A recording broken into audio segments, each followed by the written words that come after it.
Bienvenido al podcast del vendedor profesional, yo soy Carlos Sogor. Y hoy vamos a hablar de relaciones entre personas, vamos a hablar de relaciones dentro de un equipo.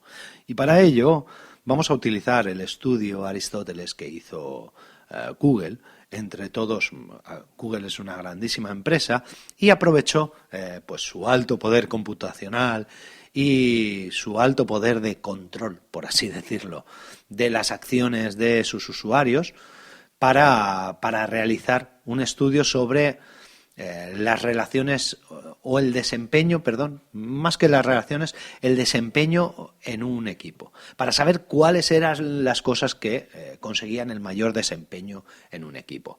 Y para ello evaluaron una serie de cosas y una de ellas fue las relaciones entre los miembros. Cabe decir que en este estudio Google lo que hacía era tracear, por así decirlo, porque no revisaba o no supervisaba la información que surgía a través de esos canales, pero sí que traceaba o seguía, ¿de acuerdo? Él seguía la información para ver, cuántos correos se mandaban, cuántos de ahí luego interactuaban a través de teléfono, cuántos asistían a las reuniones. Al final, Google es una empresa tecnológica que además todo lo tienen sus propios servidores y que tiene una capacidad de computación muy alta, y entonces era capaz de analizar, y tienen muchísimos empleados en todo el mundo, ¿de acuerdo? Entonces era capaz de tracear y conseguir información a través de Big Data y de Business Intelligence, era muy capaz de revisar las reuniones que se ponían en su Google Calendar, hacer seguimiento de los teléfonos Android que había en sus por así decirlo, en sus instalaciones en función de a qué nodo de la Wi-Fi se ajustaban, traceaban los correos electrónicos, las llamadas que venían de esos correos electrónicos, todas estas cosas, ¿de acuerdo? Pero, como digo, más allá de que haya utilizado Google para realizar todo esto, estuvo revisando varias cosas de relación entre sus empleados, ¿de acuerdo? Y una de las cosas que se ha derivado de este estudio, no voy a ponerme a explicaros el estudio, si queréis lo buscáis, está en internet y es bastante sencillo de encontrar. Ahora sí es un estudio bastante exhaustivo. Una de las cosas que se ha visto es que el desempeño de los equipos, por así decirlo, los resultados que un equipo puede dar, no dependen tanto de la calidad individual de sus integrantes, ¿de acuerdo? Esto era una cosa que viene de toda la vida, es decir, siempre los departamentos de recursos humanos en las empresas han estado siempre buscando los perfiles de candidato idóneos para un puesto, las habilidades o las competencias ideales para ese candidato que tiene que realizar esa tarea o esa gestión. Por así decirlo, lo que estaba las empresas estaban orientadas a acciones, ¿de acuerdo? En vez de estar orientadas a resultados o incluso a procesos, estaban orientadas a acciones concretas. Así pues, si yo necesitaba un contable, me iba a ir a buscar aquel que tuviera las habilidades de contabilidad más desarrolladas o que tuviera un perfil que mejor se adaptara al puesto. Pero en ningún caso veía, llegado el caso, y en los últimos años, por el tema del auge del buen rollo y de las empresas positivas y las empresas relacionadas mediante inteligencia emocional y todas estas cosas, llegado el caso, se miraba el tema de los recursos o habilidades sociales del empleado. Pues si era más simpático, si era más empático, si era más asertivo y todas estas cosas. ¿Qué es lo que Google ha descubierto en este estudio? Que ni siquiera por así decirlo, la inteligencia emocional asegura los resultados del equipo, ¿de acuerdo? Ni la inteligencia, ni el coeficiente de inteligencia, el IQ, ni el coeficiente de inteligencia emocional, ¿de acuerdo?, aseguran los resultados del equipo. Lo que garantiza o optimiza, por así decirlo, la eficiencia y los resultados del equipo es las sinergias que se producen entre ellos. Y así nos podemos encontrar con empleados que por sí mismos a lo mejor no destacan especialmente, pero que cuando están en comunidad, por así decirlo, con otros empleados, sí que obtienen muchos más recursos, o sí que tienen muchos más recursos, o sí que desarrollan una inteligencia colectiva, por así decirlo, mucho más eficiente. Esto es... Ahora viene la parte crítica, ¿de acuerdo? Esto está muy bien, pero esto es difícilmente aplicable, porque al final nosotros normalmente no vamos a poder hacer un análisis de inteligencia colectiva o de inteligencia social de un empleado, ¿de acuerdo? Ahora bien, sí es cierto que hay una serie de parámetros que además se sacaban o se inferían de este estudio y que normalmente daban unos buenos resultados. Es decir, cuando los miembros del equipo o las personas cumplían esta serie de parámetros, normalmente, en la mayoría de los casos, cumplían con el tema de la inteligencia social. Es decir, favorecían la mejora de resultados del equipo. Uno de los primeros parámetros era la necesidad de hablar, por así decirlo, no la locuacidad, porque la locuacidad tiene más que ver con la habilidad, pero sí que si eran personas ansiosas de hablar. Eso al final infería que eran unas personas ambiciosas o que querían protagonismo y normalmente eran los que más perjudicaban a la larga al equipo, ¿de acuerdo? Esas personas egoístas eran los que más perjudicaban a la larga al equipo. Así pues, una sencilla prueba que podríais realizar es si tenéis que hacer un equipo alguna vez o si tenéis que seleccionar personas, pues lanzarles información y ver cuánto tiempo están hablando y cuánto tiempo están escuchando. Llegado el caso, yo recuerdo en una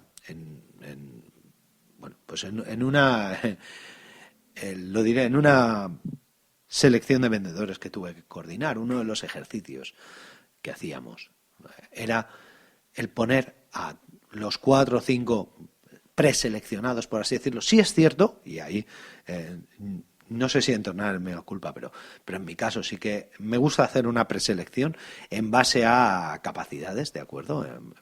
Yo pienso que una persona que tiene ciertas capacidades es más fácil que pueda cumplir con ciertos objetivos, pero una vez que seleccionaba entre esos 4 o 5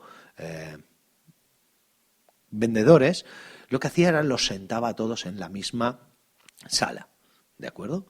Y cada 5 minutos o cada 3 minutos les daba un tema del que hablar y tenían que hablar entre ellos. Era muy importante que no intentaran, por así decirlo, ni convencer, ni rebatir, sino simplemente la idea era un poco escuchar las opiniones de los demás, aportar aquello que consideraban valor y ver cómo se comportarían en un equipo, si serían, por así decirlo, de esas personas que construyen o de esas personas que destruyen. Normalmente lo que hacía era pues decir los distintos temas que tenían que tocar. Algunos eran relacionados con el negocio, otros eran genéricos de ventas. Pues a la hora de negociar, ¿prefieres hacer un descuento o prefieres darle al cliente un regalo? Cosas así, ¿de acuerdo? O de fútbol o cualquier cosa. La idea era que en ese momento yo lo que iba supervisando era la cantidad de tiempo que hablaba cada uno y la ansiedad, por así decirlo, que demostraba por imponerse a los demás.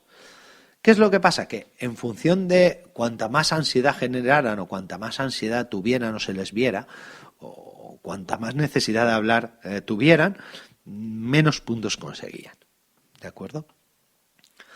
Así pues, este sería un primer punto de referencia, una primera forma de saber que esa gente va a hacer equipo, ¿de acuerdo? Va a favorecer a la inteligencia colectiva. Otra de las cosas que solía hacer o que hacía en esas selecciones de personal era poner diapositivas de distinta gente para ver cuál era su sensibilidad social, ¿de acuerdo? Y entonces, sin poner fotos, por así decirlo, delicadas, ni comprometidas, ni agresivas, ni gore, ¿de acuerdo? Sí que ponía, pues una foto, por ejemplo, de una anciana tomando el sol en la puerta de su casa, ¿de acuerdo? O de una pareja que ella estaba embarazada, subiendo al autobús, tal. Entonces, la idea era decirles qué harían ellos en esa situación, ¿de acuerdo? Decirles, oye, mira, por ejemplo, vas en el autobús y se sube esta pareja y tal, ¿tú qué harías? Obviamente, en el 99% de los casos le ceden el asiento a la embarazada y tal, pero lo importante no era eso, sino saber cómo continuarían. Es decir, ¿favorecerían la conversación? ¿Le preguntarían o dirían si les puede ayudar en algo más? Oye, ¿estás cómoda? ¿Puedo ayudarte en algo más? Intentarían facilitar la conversación, de cuántos meses estás, tal, yo qué sé. ¿De acuerdo? Siempre preguntas que no sean incómodas, pero que al final generen cierta relación o preocupación, por así decirlo, emocional, ¿de acuerdo? O sensibilidad social. Entonces, con este tipo de respuestas era muy fácil identificar si son personas que se van a preocupar por el resto de las personas del equipo. Porque al final, si son personas egoístas que no se van a preocupar por el resto de las personas del equipo, es muy difícil que el equipo a largo plazo consiga resultados sostenidos. ¿De acuerdo? Por último, la última prueba que les realizaba, o la última prueba esta de inteligencia colectiva que les realizaba, era hacerles, delante además de todos los demás, hacerles una pequeña pregunta, ¿de acuerdo? Sobre cómo se veían a sí mismos y en su futuro, a ellos mismos y al resto de las personas de la sala.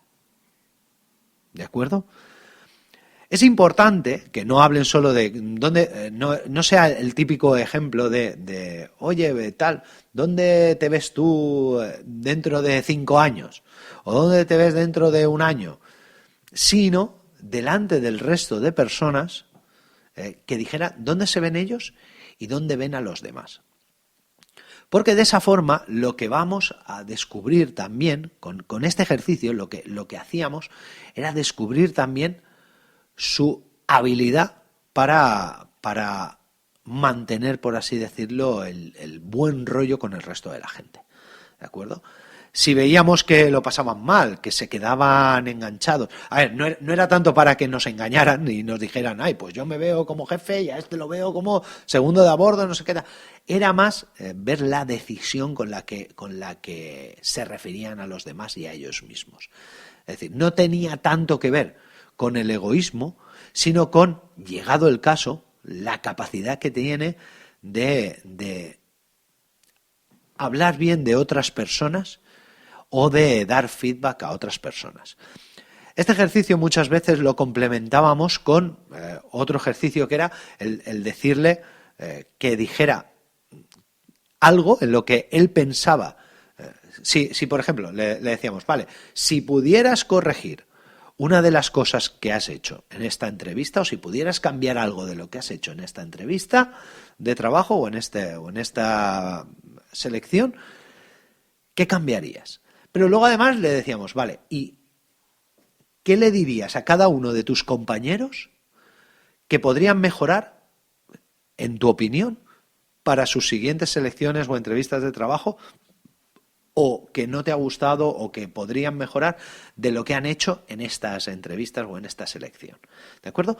De esa forma, lo que conseguíamos era saber, como digo, no tanto el egocentrismo de esa persona, que ya lo habíamos evaluado antes, por sus ansias, por su necesidad de destacar, por su capacidad de hablar o por su empatía, sino sobre todo la capacidad que tenía de intercomunicarse, por así decirlo, con el resto de los miembros. Saber si esa intercomunicación con el resto de los miembros del equipo iba a ser sincera o no.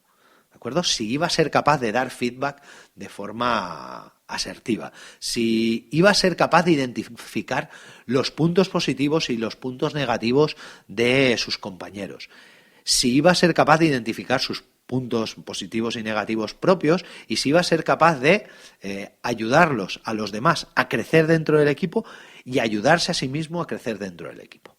¿De acuerdo?